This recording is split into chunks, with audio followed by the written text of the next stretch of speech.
2,000 plus lang, may printer ka na. Bumili nga ako nitong printer na to kasi yung isang printer namin, nagbara yung nozzle. Sabi nung tagagawa, pyesa plus labor, 3,000 daw yung magagastos. Buti nakita ko tong si Canon, meron palang tig 2,000 mga bossing ko. Ito yung printer na 2,000 plus lang mga bossing, magkakaroon ka na. Unbox natin.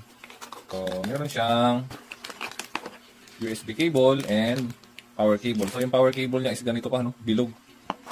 Then, dalawang cartridge for colored and black. 745 pala.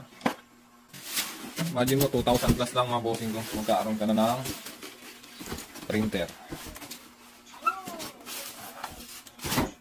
So, meron siyang kasamang driver. Kung wala ka namang walang driver yung desktop mo o yung laptop mo, pwede mo i-download na lang rekta mga bossing.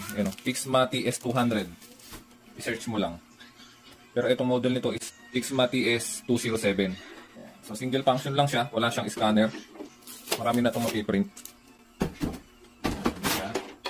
Tanggal lang natin yung mga tape. Yan. So, ito yung kanyang tray. Paper tray. Paper guide.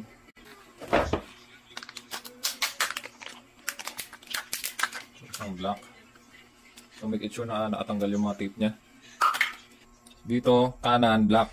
Kaliwa, colored. Kanan, black. Susok nyo lang. Pero kung pang assignment lang, pwede na ito mga bossing. Nare-repilan naman yan. May tutorial po sa YouTube. Yung black niya is kaya mag-print ng 500 copies, no? Tapos yung colored naman is depende siyempre sa laki na ipiprint nyo. Kaya ano pang hinihintay nyo? I-check out nyo na yan para may panggawa na ng assignment ang mga anak ninyo. Maraming salamat. Ingat.